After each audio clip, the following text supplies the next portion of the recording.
Hello guys, welcome to the time-lapse follow-up for my Persian Empire time-lapse in Meiou and Taxes 2.0. So before I start this video off, I want to give a very big special thanks to Sassy7011, Shane Cruzen, Callum Edwards, Fug, Big Smiley Face, Joseph Sambalech and S Lister99. So less than a day ago, I started up a Patreon for this YouTube channel for anyone who wants to support the continued improving of my content. And these 6 amazing people have all gone ahead and supported Patreon, and it truly means the world to me. So Sassy7011, Shane Cruzen, Callum Edwards, Fug, Big Smiley Face, Joseph Sambalech and S Lister99. I freaking love you guys. You are the fucking best. You are the best. And just to inform you guys, going from the polls, it appears that Poland is going to be the next country that our EU4 Meiou and Taxes 2.0 time-lapse is going to be about. So strap yourselves in for some insane Polak action. In all seriousness though, just to not be an asshole towards any new Patreon supporters, I'm going to let the polls be open for another 24 to 48 hours. But if the current poll is any predicament, then we have some insane kurva action ahead of us. Now, let's get into the time-lapse follow-up. So, I guess that you guys have some questions and I want to get them answered as soon as possible.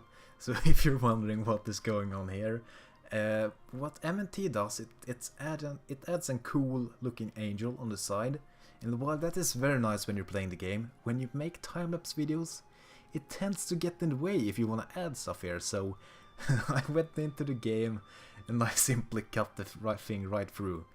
It looks pretty stupid, but you gotta do what you gotta do. And also, the flag, it's not in game, it's a flag that I kinda made. It exists. It existed like 200 years ago.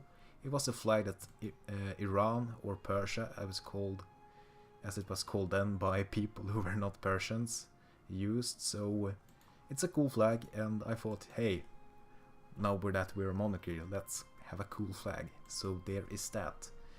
I thought I would start off by looking into population, so we're gonna click it right here and see what our population looks like. So as we can see here, we can kind of see all the urban centers of the country and some rural centers as well.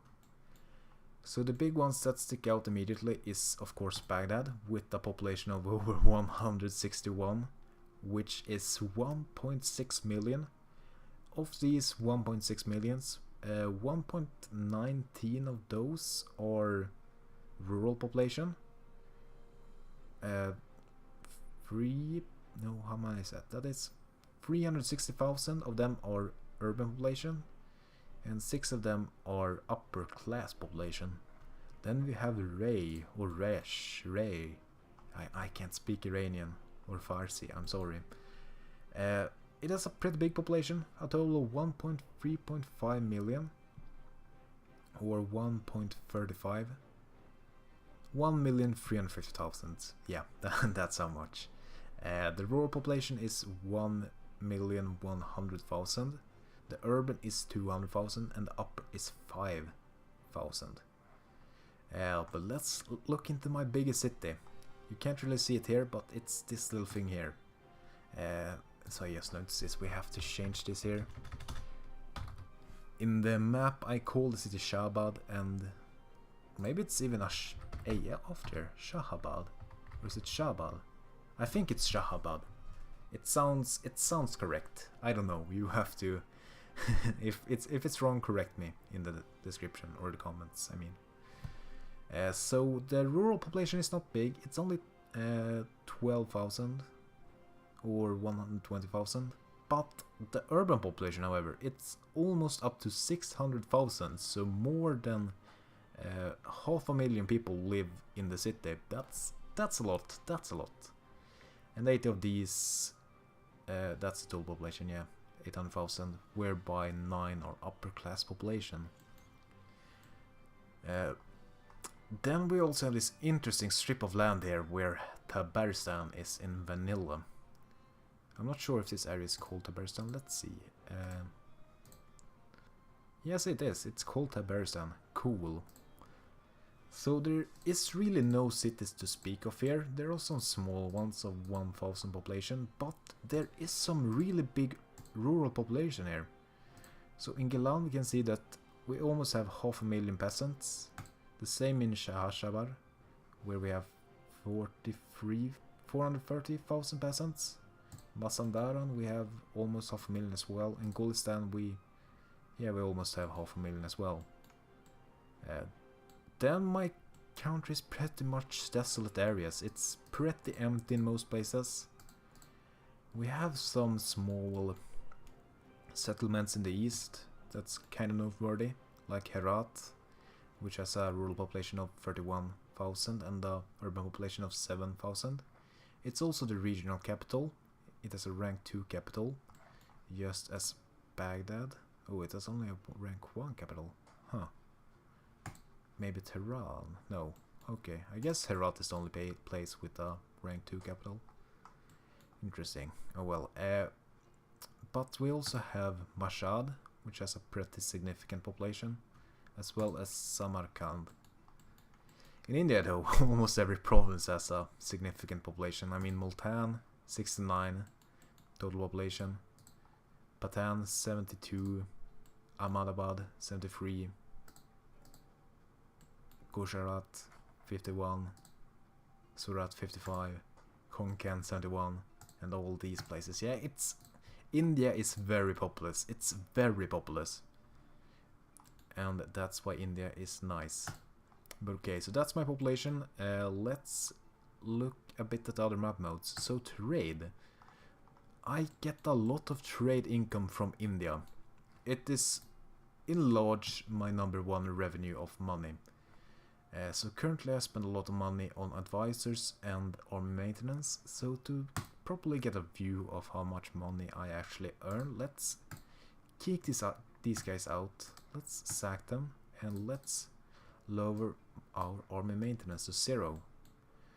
So all in all we earn 159 ducats and we earn 247 of those ducats from trade. We do earn some from taxes, although we pay a lot of money into education and court level and stuff like that. So it's in 0 in general. Our production, however, is at 86, so it's pretty significant. Not as significant as trade, but significant enough. And yeah, we don't really earn much money from anything else. We earn some from vassals, nothing significant though. And we have some money going to state maintenance and fort maintenance. So there is that. So yeah, so as we can, let's take a closer look at trade. So the first place that my trade goes from is from Delhi here. As you can see, I push it towards Multan, where I later on push it to this place here. Or why did I push it here? I should... It's gonna change. No, I don't push it down there. Just kidding. I'm pushing it towards Mashhad. And from Mashhad I automatically push it towards... what is this? Coxus. Yes, Coxus. And I earn a lot of money there. I also push a lot of money from the south of India into the Strait of Hormuz, and then to Baghdad, and then later on to Coxus. So it's a very nice central trade. I love it. A lot of money is being sent forward though, unfortunately. I try to get as much control as I can over this place, but it's hard. It's very hard. So yeah, there is that. Let's take a look at technology. We're doing pretty well technologically when you look at the world. The only ones that are really ahead of us is the Turks. And the rest of the world is generally behind. So that's nice. That's nice. Let's see, religion. In general, my country is all Sunni, except for some Shia provinces here and there, and even a Zoroastrian one over here. In general, the big cities are actually Shia, interestingly enough. So Shahistan is Shia, although it has some Jewish, some Christian, and even some Zoroastrian minorities. As well as Tehran, it has some Christian, Jewish, and Zoroastrian minorities. And then these provinces are actually Christian as well, huh? So Mosul is Christian. That's interesting. And oh well, in general, most of India, or at least most of my Indian provinces are Sunni, although there are some Hindu provinces here and there, and even some Theravada, Buddhist, and even some Jewish or Zoroastrian provinces. Or I thought I saw a Jewish province, not sure. No, it's Sikh. Yeah, that makes sense. Makes a lot more sense than Jewish provinces. Okay. But yeah, there you have my empire. Almost. Yeah, let's see culture just a quick bit first. Also forgot about that. So, in general, Persian culture spread a bit. It has spread into Shaistan due to it being my capital. It was originally Azerbaijani, but it is now Persian, as well as this bordering province, which was originally Armenian, which is huge here. Covers a lot of land, but yeah, in general, it is not expanded too much. It is expanded to some provinces that I have colonized, but in general, it has stayed the same for the most part. So there's that. So before we go on, let's take a deeper look into the menus. Just a quick bit. We have a pretty good ruler. Our government is absolute monarchy. We have some pretty nice modifiers. Diplomacy, we're currently rivals with Spain and Bamani. Bamani is being here and Spain is here. Technology wise, we're doing pretty good, as I said. Let's take a look at the institutions just a quick bit. So meritocracy, it spawns when the game starts, or it has already spawned. Banking started in Liguria. It's kind of cool. Renaissance started in Naples.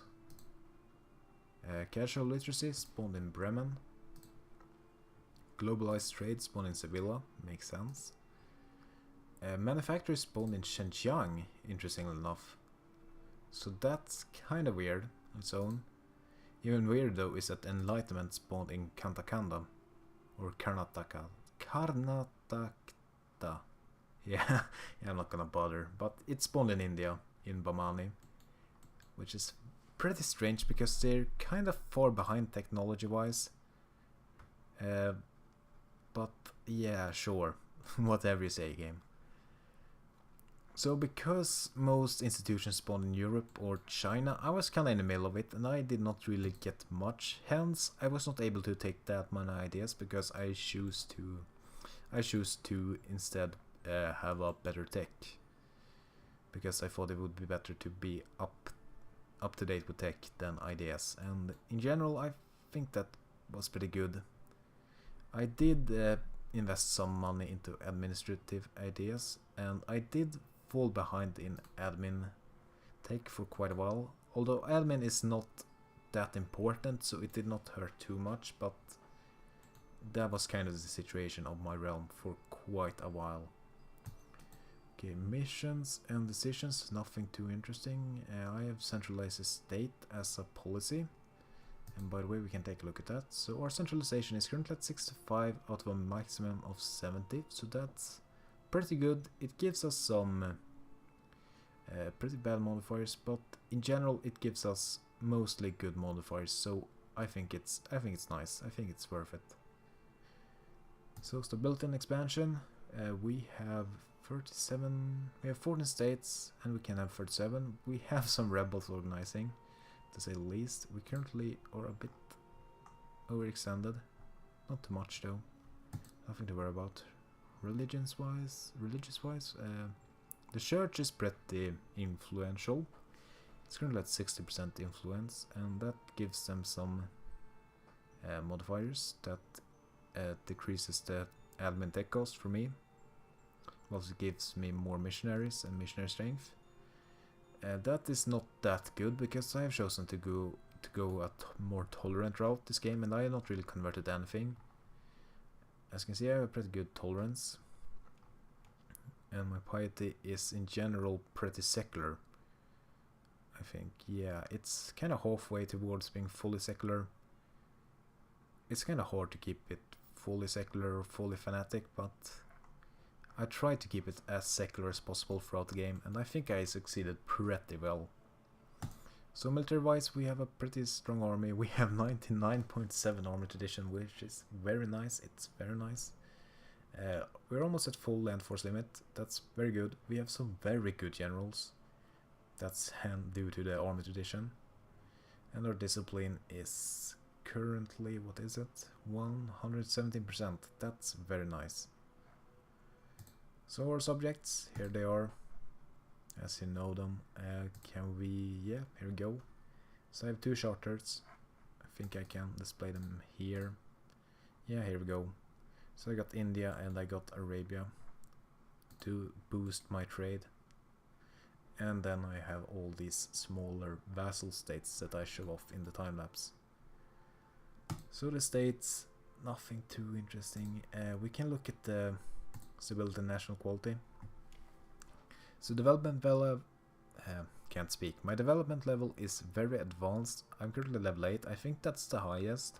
It gives some very good bonuses, such as land force limit being 30+%, technology cost being minus 15%, discipline being plus 10%. It's really good in general. And I also have a very good court level. Luxurious court, I don't think it's the highest, but it's pretty good. My education level, however, that's my pride. I worked very hard to get the education level to be maxed, and it currently is maxed. It's enlightened, and it does give me some very good bonuses, amongst which is technology cost being reduced by 25%, idea cost being reduced by 12.5%, and global institution spread being increased by 80%, which is insane. So that's very nice. But okay, that's my country. Let's take a look at the world, just a quick bit, to give ourselves a better display of what is going on.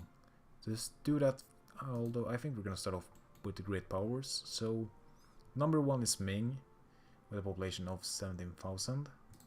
Of course, China has a large population, makes sense. Number 2, however, is Me, with a population of 5. No, that's the total population, half of subjects. Yeah. We're doing good. We're doing good. The Turkish Empire is in 3rd place, Delhi the 4th, Bamani the 5th, Spain the 6th, Revolutionary Great Britain the 7th, and Italy the 8th. Now, Revolutionary Great Britain, that's kind of interesting. I'm not sure what happened. I guess them being involved with the Spaniards helped them start a revolution. I'm not certain, but anyways, Britain is revolutionary now. It's a revolutionary republic. Interesting. Who's leading it? Harcourt the Busy. Cool dude. Wow, he's a pretty good leader actually. 563. Damn, that's cool. That's cool. So yeah, let's take a look at Europe in general. So Silesia, that's pretty interesting. It kind of appeared out of nowhere. I'm not sure what happened, but it appeared like poof one day, and now it dominates the entire Polish region of Europe. Prussia, they're kind of backwaters actually in comparison to the rest of Europe, technology wise. They're doing very poor in technology. I mean, Silesia is at 51 military technology and Prussia is only at 43, which is kind of sad actually. But yeah, there is Prussia for you. The whole Roman Empire has kind of fragmented into 2 great powers, the one being Lower Saxony and the other being Nuremberg. Kind of interesting parallel with Prussia and Austria historically. Austria is still around, but it's not in Austria anymore. It's in the Czech Republic and Slovakia. Weirdly enough, Hungary is around still as well, but they barely have any modern day Hungarian territory to speak of. Most of it is Slovakia, so that's kind of strange. Italy managed to form, that's kind of cool, but it does not control much of Italy, so it's kind of strange at the same time. Spain and Portugal is a standard. So let's look at Africa. Alva is probably the most interesting here. It's a really small state. Let's see how it started off. It started off as a very small state, but they managed to expand and actually take control of East Africa, so that's very cool. In the west, we have no real clear winner. I guess Mali or How is the one who is on top, but I can't really say. Congo, however, they're dominating the Congo region. Kilwa is dominating the East African region. And the Spaniards have a pretty cool colony down here in the south. Cape colony. It's kind of cool that they've added a colonial region for the Cape area, or South Africa in general. Interesting. Yeah, you know what? Let's go into observe here so that we can actually look at the whole world. So for America, the South America is mostly colonized. There's some parts still not fully colonized, but in general it's Spain and Portugal owning all of it, and then Britain has this small little colony here. So it's pretty historical. Same with here, Spain has Mexico, Portugal also has some bits of Mexico, and the Maya are still around, weirdly enough. Now North America is kinda lacking. The great powers, the great colonizers, so to say, have not really made any progress. North America is in very large parts still uncolonized. I guess that is an issue with the mod currently. I think I read about it in the forum and they're doing something about it, but yeah, that's America, or North America more specifically. Portugal is colonizing Australia. That's kinda cool. So they're doing pretty good progress there. Hantawari is expanding a lot in Asia. Delhi and Burma are like the main superpowers in India. They're not really superpowers, but the main regional powers is maybe a more appropriate term. I guess Shoni conquered Japan for the most part. And yeah, nothing too interesting going on here. But there you have it, that's the world for you. So thank you guys so much for watching. Please leave a like if you enjoyed this video, and as always, you have a great day. Peace.